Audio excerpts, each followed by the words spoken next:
Oi, gente, como vocês estão? Depois de mais de um mês, eu voltei, trazendo mais um vídeo. Em minha defesa, eu nunca prometi constância, embora fosse o ideal, mas a gente vai trabalhando à medida do possível. Gente, no último vídeo, a gente conversou um pouco sobre algumas mentiras que muita gente está pregando nas igrejas e estão se espalhando aí pelo meio gospel. E eu comentei de forma bem superficial e bem rápida. E eu falei que a gente não precisa de uma liderança, de pessoas para acessar a Deus. Que quando Jesus veio e morreu na cruz, uma das coisas que ele conquistou para nós foi o livre acesso ao Pai. Então, você não depende de mim para chegar até Deus e eu não dependo de você para chegar até Deus. A gente comentou sobre isso, mas tem uma questão que a gente precisa conversar, que é até um assunto um pouco difícil de conversar. A gente vai conversar um pouco sobre igreja hoje. Eu tenho 19 anos e congreguei a minha vida inteira. E por mais que eu seja nova, eu sei que congregar às vezes é um desafio. Porque a gente está lidando com pessoas. Então sempre vai ter alguma dificuldade, sempre vai ter alguma discordância. E a gente precisa saber lidar com isso. E hoje a gente vai entender também por que não é uma boa ideia entrar pro clube dos desigrejados. Então, por que eu não posso parar de congregar? Porque é tão difícil congregar, então o caminho mais fácil seria eu parar de ir pra igreja. Eu não preciso da igreja para chegar em Deus. Mas a igreja é um ambiente que te ajuda, te fortalece na caminhada cristã. E a Bíblia nos ensina a congregar. Então, se a Bíblia ensina, a gente obedece. Eu não quero, nesse vídeo, trazer para vocês uma imagem meio falsa de que não, é muito fácil, você que lute com as suas dificuldades. Não, eu quero, na verdade, ajudar vocês a lidarem com as dificuldades que congregar nos traz. Então, vamos do começo. Qual é a função da igreja na vida de um cristão? Para que a gente precisa ir para a igreja? E quando a gente vai para a igreja, o que a gente deve buscar nessa vida em comunidade?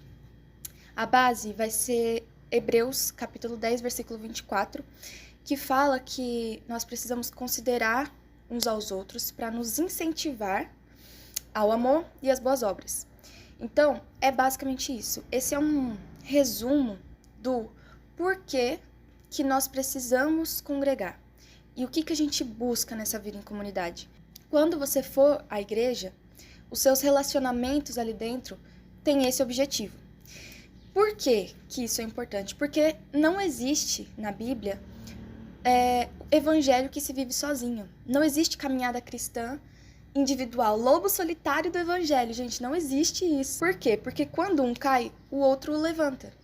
E quando um erra, o outro consegue ver e exortar e direcionar. E quando um está triste, o outro consegue consolar. E por aí vai. Essa comunidade nos ajuda, nos guia para um aperfeiçoamento. Então, como eu disse, nós vamos ser incentivados ao amor e às boas obras. As boas obras eu até queria chamar a sua atenção. Por quê? Porque dentro da comunidade, muitas vezes, nós vamos ser corrigidos, nós vamos ser exortados, e isso é uma bênção. E aí, eu já quero até trazer alguns exemplos de motivos que eu já ouvi muitas vezes, de algumas pessoas que saem da igreja e dão essas justificativas. Então, algumas pessoas falam assim, eu não concordo com o que a igreja fala e tal. A gente precisa separar o que é usos e costumes, o que é um costume da igreja e o que é Bíblia. Eu vou trazer um exemplo, talvez até um pouquinho polêmico. Roupa. Então, tem certas igrejas que as mulheres não podem usar calça, porque a igreja entende que não cabe, entende que é mais fácil ser vulgar com calça, enfim. É um entendimento da igreja. Só que, se você for ver na Bíblia, não tem lugar nenhum dizendo que mulheres, não usareis calças porque é pecados e ireis pro inferno. Não está escrito isso na Bíblia. Mas é um costume da igreja. Você pode discordar disso. Mas o que não é negociável, o que você não pode muito, eu não concordo e tal. é questão da modéstia. Se um dia você, por exemplo, foi pra igreja com uma roupa que... Meu Deus do céu. E aí foi uma irmã lá e, olha, te orientou, te aconselhou e tal. E aí você ficou, ai, não concordo com isso que a igreja tá falando. Então, isso não é uma questão de costume, não é uma questão de você concordar ou discordar, é Bíblia. Aí entra essa questão de, eu não concordo com o que a igreja diz. Cuidado, porque existe uma grande chance de isso ser só você negando o evangelho, negando o arrependimento de pecados. E se você segue nesse caminho, o final não é bom. Outra justificativa muito comum é, eu não vou pra igreja porque lá só tem gente hipócrita. Muitas vezes, essa justificativa, esse argumento de que existe muita gente hipócrita na igreja, de que todo mundo na igreja é hipócrita e tal, vem de uma pessoa que não entendeu que a igreja é feita de pessoas imperfeitas, exatamente. A igreja nunca foi esse lugar onde as pessoas que já alcançaram o ápice da santificação vão se reunir. Nunca foi esse o objetivo, nunca foi essa a ideia. E muita gente não entende isso. Então vai pra igreja esperando que encontre lá pessoas que não tem nenhum pecado, que não tem nenhum erro, que não tem nenhum desvio no seu caráter, que ainda está tratando, que está buscando em Deus a melhora. E aí, se você vai com essa expectativa, você vai se frustrar. Mas assim, de certeza. Porque assim como você, Alecrim Dourado, tem muitos pecados, assim como eu tenho muitos pecados, tenho muitas coisas ainda que eu preciso mudar, muitas partes do meu coração que ainda precisam ser tratadas, todas as pessoas que estão ali também. Então a gente precisa ter um coração humilde, porque muitas vezes a gente olha para o outro, fulano peca nisso ainda, fulano ainda tem esse erro, ainda tem esse defeito e tal, e tá na igreja, né? Então a gente precisa ter um coração humilde, parar de olhar para os outros com essa arrogância, e a gente precisa ter um coração disposto a ter misericórdia do outro, porque quando é pra gente, a gente quer que as pessoas tenham misericórdia, mas quando é pro outro, a gente quer que o outro seja perfeito. Então, cuidado para você, na verdade, não estar sendo hipócrita, querendo que o outro ofereça uma coisa que nem você mesmo está conseguindo oferecer. Valeu? Mas eu sei que existem muitas pessoas, e talvez você seja uma delas, que, na verdade, foram feridas dentro da igreja, por pessoas dentro da igreja. E essa ferida ainda está aberta e dói. E eu sei que é muito difícil. Eu já fui ferida na igreja, então você não tá sozinho. Eu sei que é muito difícil. E eu quero falar um pouco com você sobre como que a gente lida. Como a gente lida com uma ferida que alguém da igreja, às vezes até nossa liderança, gerou em nós. E aí, pra gente conversar um pouco sobre isso, eu trouxe o exemplo de Ana. Ana era uma mulher casada que não conseguia ter filhos. Ela queria muito ter um filho, mas ela não conseguia. E aí um dia ela foi para o templo do Senhor e orou e falou com Deus, pedindo com o coração completamente triste, amargurado, angustiado, e pediu a Deus que lhe desse um filho e fez um voto com o Senhor. Ela disse que se o Senhor desse a ela o filho que ela tanto estava pedindo, ela ia consagrar esse filho ao Senhor, ia entregar esse filho a Deus. Ela, nessa angústia, nessa tristeza ali no templo, orando, ela estava falando com Deus e apenas estava movendo os lábios. Então quem estava ao redor não ouvia a voz dela, só via ela ali mexendo a boca. E aí o sacerdote daquela época, o sacerdote Eli, viu ela orando, viu ela movendo os lábios, mas não ouviu a voz dela, e aí julgou ela e disse que ela estava embriagada, mandou que ela abandonasse o vinho, enfim. E a primeira coisa que a gente precisa entender de verdade nessa história é que o sacerdote errou com Ana, errou mesmo, porque ele julgou ela mal e em um momento em que ela precisava ser acolhida, ser consolada, ela foi julgada e chamada de bêbada.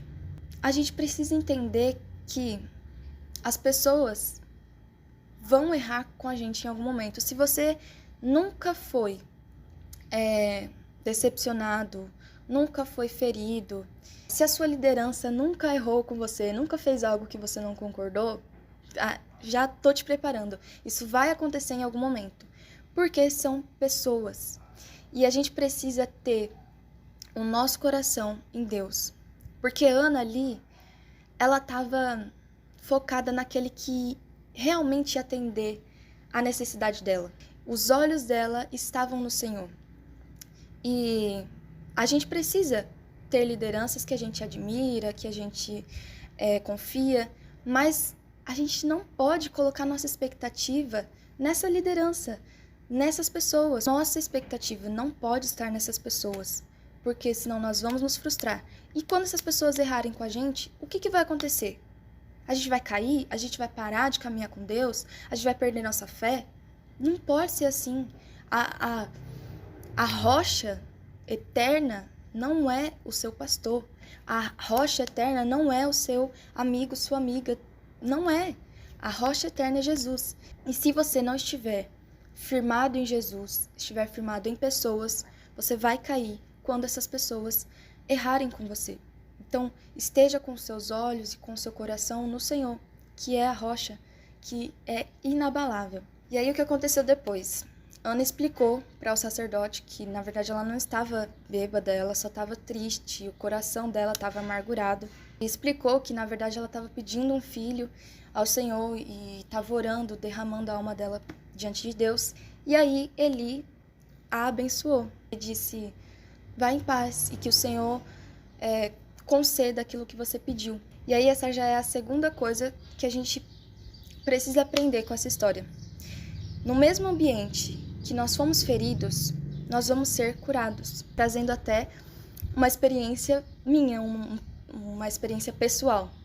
Quando eu fui ferida na igreja por uma pessoa, outra pessoa da mesma igreja esteve comigo, me consolando, me ajudando a entender esse processo de perdão. E essa pessoa me ajudou muito a ser curada. Por quê?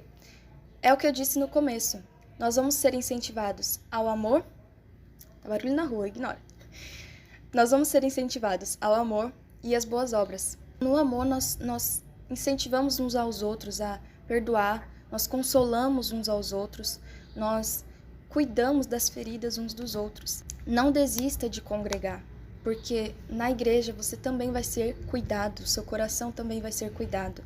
E aí, a última coisa pra gente já finalizar.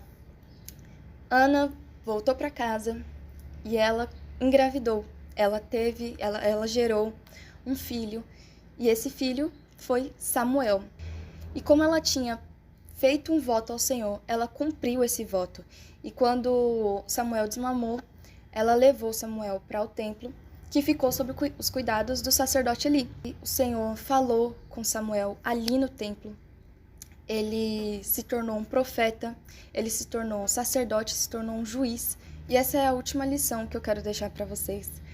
Principalmente para você que foi ferido, que foi decepcionado, que está desanimado em congregar. Não deixe de cumprir os propósitos de Deus na sua vida por causa das pessoas que te feriram. Porque se Ana tivesse guardado no coração dela a mágoa por causa do erro de Eli e não tivesse levado Samuel para o templo, será que ele teria aprendido tudo que ele aprendeu daquela forma? Será que ele teria ouvido a voz de Deus no templo como ele ouviu? Será que ele teria se tornado o homem de Deus que ele se tornou? Muitos dos propósitos e planos que Deus tem para nós, ele vai cumprir através da igreja, na igreja.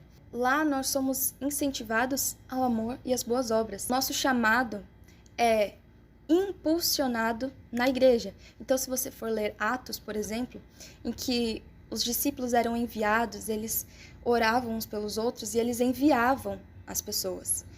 E assim é hoje. Na igreja você vai ser ensinado, você vai ser direcionado para o cumprimento do seu chamado, do seu propósito. E Deus tem muitas coisas para cumprir na sua vida. Muitos planos que você nem mesmo sonha. Então você não pode deixar tudo isso porque alguém errou com você. você precisa ser curado, você precisa ser consolado, você precisa ter o seu coração curado. Mas você não pode deixar de congregar. E é isso que eu quero deixar pra gente hoje. Busque uma igreja saudável, uma igreja bíblica, uma igreja em que você vê que a pregação, a palavra é totalmente Bíblia, não é achismo, não é The King, The Power. Leia a Bíblia para você também saber identificar, né, o que é bíblico ou não. Se você não lê a Bíblia, você não sabe o que é bíblico, né? E não deixe de congregar. Esse foi o vídeo de hoje, gente. Eu espero realmente que tenha te abençoado de alguma forma. Se você gostou, me conta nos comentários. Eu quero muito saber o que vocês estão achando. E é isso. Deus abençoe. Um beijo.